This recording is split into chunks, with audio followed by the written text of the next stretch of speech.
Universal has finally done it. I genuinely believe they have cracked the code with Harry Potter and the Battle at the Ministry. They may have just created the single greatest attraction to ever exist. For the past couple of weeks, we've been digging deep into Epic Universe, and recently, we had the unbelievable privilege of experiencing the park firsthand. We got to see everything, feel the energy, and soak in the atmosphere for the very first time. And tucked within this epic park lies Universal's final addition to the wizarding world of Harry Potter, and a groundbreaking attraction that brings everything full circle, with Harry Potter and the Battle at the Ministry. There's an overwhelming amount to talk about with this ride, so let's jump right in. When it comes to Universal's partnership with J.K. Rowling and the Wizarding World franchise, it's evolved over time, and only for the better. And now, in 2025, we arrive at Place Cachet in Wizarding Paris for the final chapter in this magical saga set in the Wizarding World's Parisian counterpart. Place Cachet is absolutely stunning. It's one of the most immersive lands Universal has ever created.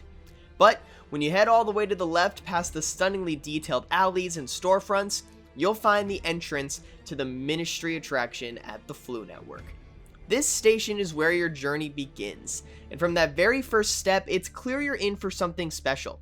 The Parisian subway signs that display the ride's names are such a nice touch. It's so cool to see.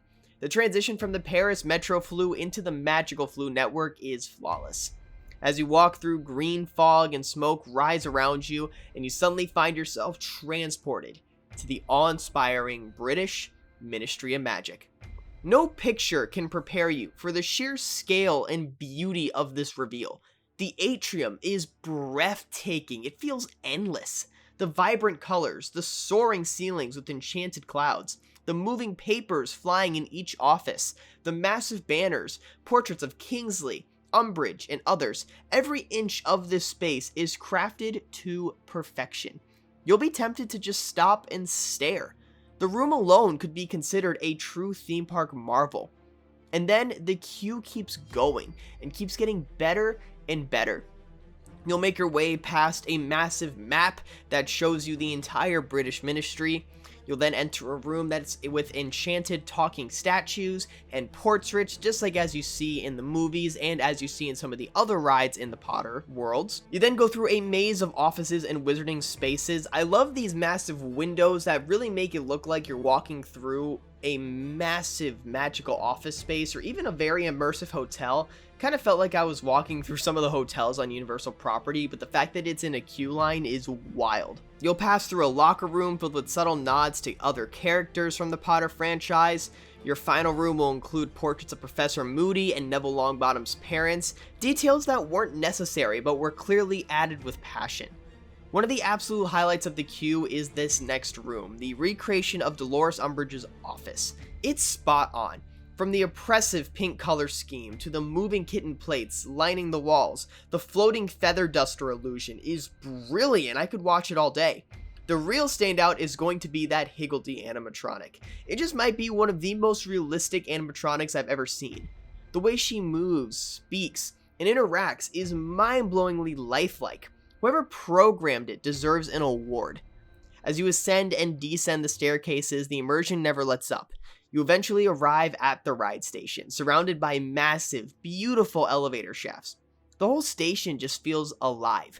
Watching the elevators move, seeing them approach your platform, it's thrilling. Even before the ride begins, this is already the best queue ever. There is no question. There's not a single weak point. Every inch of it is immersive, detailed, and exact to the source material. Then you board your ride vehicle, and wow. These might be the most beautiful ride vehicles ever designed. Coated in elegant gold with plush red leather seats, they feel like a luxurious twist on the Tower of Terror ride system. They're wide, spacious, and you're only secured with just a seatbelt, and it adds to the freedom and openness of this experience. And let's talk about this ride system. The best way to describe it is imagine combining the motion base of attractions like Spider-Man and Transformers with the vertical mobility of attractions like Tower of Terror and Guardians Mission Breakout, and then giving it the ability to tilt, rotate, and elevate anywhere between 5 feet to 20 feet off the ground. It's a marvel of engineering. This is a completely new ride system. It really is something that really can't be compared to anything else. So your ride begins with a series of hyper-realistic 8K screen scenes. These are the same screens used in the Bourne Stuntacular show at Universal Studios, so if you've seen that show, you know just how lifelike they really are. Your elevator ascends, tilts, and moves in sync with on-screen visuals and practical elevator shafts. The opening sequence has 3 different variations. Your opening scene is going to be with Harry, Ron, Hermione, and Higgledy as you are on the way to the trial of Dolores Umbridge. Your next scene is then going to be with Umbridge and some Death Eaters, who then take over. She gets out of her prison outfit, and now they are escaping the Ministry. You then go back and see Harry, Ron, Hermione, and Higgledy trying to get a hold of Umbridge. These scenes are very well done, especially with some practical set pieces like the real Death Eater animatronic used in Umbridge's scene. Just gives some added depth. My only critique here is this whole first minute of the ride. It just feels a little repetitive. It is the same thing over and over again. The first 3 scenes are essentially the exact same. As cool as it looks with the illusion of having it go forward, left, right, up, down, and then having these real elevators in front of you, it's really well done. It's just very repetitive and a bit dialogue heavy, and it just lacks the explosive energy that the rest of the ride has. But once you disappear from those scenes, you then enter a massive magical battle between our heroes and the Death Eaters. Books are flying, desks are crashing, everything is in chaos. The scale of the set is huge. Practical elements blend perfectly with the screen work, and one of the highlights is a second hyper-realistic Death Eater animatronic. It's almost unsettling how fluid it moves. I genuinely thought it was a real actor at first, and most other people did as well. You're then launched into the Department of Magical Creatures, where the pacing really picks up. The rampant chase sequence is a standout. The way your elevator tilts and drops while the screen around you shows the creature smashing through walls, it's very convincing. It's very similar to the effect on Rise of the Resistance when you're in the escape pod. Eventually, you then go face to face with the Erumpent itself. It's just a massive animatronic with glowing horns and beautifully articulated movement. It's just another jaw-dropping moment, especially with the elevator in the background and the Erumpent hitting that elevator. It's so cool. And then you enter one of the coolest sections of the ride where Umbridge and Higgledy attempt to use the time turner to escape. Umbridge is trying to return to the time of Lord Voldemort, but we cannot let that happen. So naturally, it goes horribly wrong, triggering every single time turner in the room, and suddenly, you are in a swirling time vortex. The way they use these massive gears, rotating practical elements, and screens all around you, it really makes it feel like you are about to travel through time. The ride's cleverest illusion is this sequence alone. Umbridge then appears as an animatronic on a rotating platform. It's a great seamless transition. Her animatronic is so good, it's so fluent, and then once that platform switches, you see her on the screen. It looks like she just hopped back and is now getting sucked into this time vortex. The timing and mechanics are just flawless, and when the scene cuts to black as you get sucked into the vortex, it's just chilling. It's so cool and well done. And then after traveling through time, you return to the British Ministry. Harry, Ron, and Kingsley are sentencing Umbridge to Azkaban in a dramatic courtroom finale. It's powerful, cinematic, and it really does feel like a true climax. You then get your photo taken in this scene, a nice souvenir moment. You then see Hermione Granger in an elevator wishing you well, and you return to the elevator station you departed from. And then once the ride's over, you enter back into that massive Ministry atrium.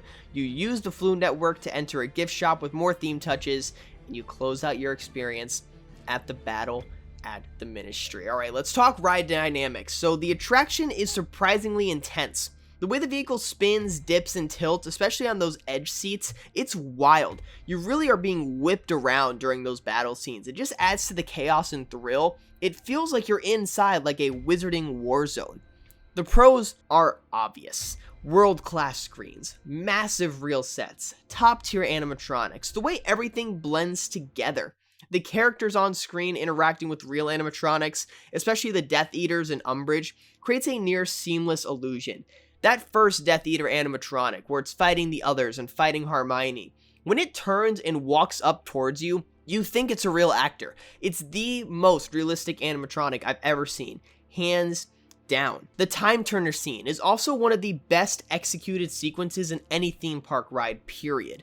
The second I saw those time turners, I hear Lord Voldemort, you just know something incredible is about to happen, and it is truly mind-blowing. But now, this wouldn't be a real review if we didn't complete it without acknowledging a few cons. I've done nothing but praise this ride so far, but I also have my issues with it. As mentioned earlier, the whole first minute is just very repetitive. This whole first sequence where it's just this elevator and these screens around you, it's really cool, but it should have just been the one, maybe the second one for 5 seconds, and then you keep going. It should not be the whole first minute of the ride. It gets very repetitive. And then we also touched on this, but the ride leans a little too heavily on screens. There are a few incredible practical sets, like the library and the Erumpent encounters, but so much of this ride relies on its digital effects. Some transitions between scenes and physical environments just feel a bit flat. There are a lot of dead sections in the ride where, especially in the Erumpent scene where it's chasing after you and then you hear it crashing through these walls, but you're just facing these dead green walls for a good 10 seconds. And this happens at numerous points throughout the ride. It just falls a little bit flat. I wish there was something in these sections, or they would put something else there to really make it feel like something more exciting is about to happen. Because especially on the other rides, like Hagrid's Forbidden Journey and Gringotts, I wouldn't say there's a true dead section on any of those rides. This is the only ride where you can point out a couple of dead sections. The best way to compare it is when you ride Dinosaur at Animal Kingdom, and you're going through these incredible scenes, but there are a couple of those sections where it's just pitch black, and there's nothing really around you, there's nothing really happening, you just hear sounds in the background. Just like that, where they definitely could have added a little bit more but chose to take the easy way out. But I think the biggest drawback of this whole ride is going to be the use of projection faces on those animatronics. Umbridge looks okay, but Harry or Ron, especially during that trial scene, just look cartoony. It looks like they came straight out of a video game cutscene from the 90s. It just breaks the illusion completely. Especially since everything else is done with such realism, realistic molded faces would have elevated the animatronics from good to next level. And I think it just takes away from them as a whole, because the animatronics on here, as I said, movement-wise are the best I've ever seen. Especially the Death Eaters. They are the best animatronics I've seen, and then when you're going from that to these Harry and Ron animatronics that don't even look anything like the characters themselves, it's just sad. If they would have slapped a real face on them, this would have been the best selection of animatronics on any attraction ever seen. Especially the fact that this is the first ever time we're getting Harry Potter as an animatronic after all of these rides Universal has built on him. And it looks like that. It's just sad. You should have done it a little better. It's not even that hard. It's a short scene. You could have sequenced its face for one voice line. It's just a little disappointing. But despite those flaws, the ride is long, it's exciting, and emotionally satisfying. It appeals to everyone, fans of all ages, thrill seekers, Potterheads, and theme park enthusiasts alike. The minimal restraint system adds to the openness, making you feel like you're truly part of the action. In the end, Universal has pulled off something extraordinary. Harry Potter and the Battle at the Ministry, I will say, is now my favorite dark ride ever created. It has dethroned Indiana Jones' Adventure at Disneyland. It has surpassed rides like Monsters Unchained and even Flight of Passage. I could ride it on repeat and still find new things to love. And more importantly, it sets the stage for the future. It shows how screen-based rides can be done right. Universal has truly redefined their identity. There's no 3D glasses, no over-reliance on gimmicks, just impeccable blending of real sets, practical effects, and digital wizardry. This shows that the future for Universal Orlando is bright. The future for Epic Universe is bright. The future for the themed entertainment industry, it's looking like a very exciting time is ahead of us. If you don't have a planned trip to Epic Universe, make one. This ride alone is worth the price of admission. It's a technological marvel, a storytelling masterpiece, and the best theme park attraction ever made in my personal opinion. So if you've ridden this ride, let me know what you think about it in the comment section down below. And if you like these videos and want to see more like it, make sure you subscribe. You can check out my recent review on Monsters Unchained, the Frankenstein Experiment, and stay tuned for a full-blown, very heavily detailed park review for Epic Universe. You're not going to want to miss out on it. So like the video and subscribe. That's the best way to help us here. And as always, this is Hunter from Theme Park Hunting, and I will see you all later.